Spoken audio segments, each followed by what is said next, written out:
अस्सलाम वालेकुम। हमारे अक्सर किसान रेट का रोना हम ज़्यादा रोते हैं। ठीक है, मसले मसाइल हैं, इसमें तो कोई शक वाली बात नहीं है कि रेट जो है एक बहुत बड़ा फैक्टर है किसान के लिए।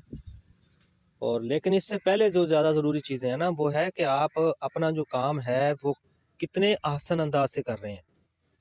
हमारी सबसे पहला बुनियादी काम ज़मीन की तैयारी से लेके और खादों की बर वक्त जो है वो अप्लाई करना, और पौधों की प्लांटेशन की जो तादाद है ना, पौधों की प्लांट्स, आपके नंबर ऑफ प्लांट्स खेत के अंदर पूरे होना, ये पैदावार के हसूल के लिए ये समझें कि पहली और बुनियादी शर्त है।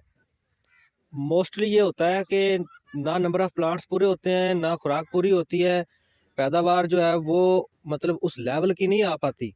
फिर हम रोना लेके बैठ जाते हैं रेट्स का। रेट जो है वो कभी कम हो गए, कभी ज़्यादा हो गए, अगर ये चलता रहता है मार्केट में। बाकी आबादी तेज़ी से बढ़ रही है, ये रेट जो है ना वो कोई चीज़ भी टके टोकरी होने वाली बात वो नहीं, इतना मसला उसका महसूस होता। आपकी पैदावार आनी चाहिए। ये फुलकारा लगा हुआ है अल्हम्दुलिल्लाह, और अल्लाह के फजल से ये 90 खेले हैं एक एकड़ में, 90 बेड हैं दोनों साइडों पे। 3 से 4 इंच के फासले पे 1400 के करीब हमारा पौधा लगा हुआ अल्हम्दुलिल्लाह। बेहतरीन जा रहा है। 1 महीने का हुआ, 5 दिसंबर को लगाया था। 2 बोरी DAP नीचे डाली थी, और भी सल्फर, सारी जितनी चीज़ें नीचे होनी चाहिए वो थी। अब इसको पहला पानी लगाया, अब तकरीबन महीना ही हो चला है, ये कह लें 25 दिन हो गए हैं।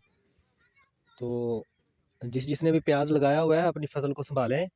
ये रेट कम भी हुआ, 50 रुपये किलो भी हुआ, अगर आपकी प्रोडक्शन ही बहुत ज़बरदस्त आ गई है, चाहे आपका हाइब्रिड लगा है चाहे फुलकारा लगा है, तो इंशाअल्लाह अज़ीज़ अल्लाह पाक रोज़ी देंगे। इसलिए दिल छोटा करके फसल पे खर्चे से हाथ, पंजाबी च कहते भी हाथ नहीं कुटना, अपना फसल को संभालें।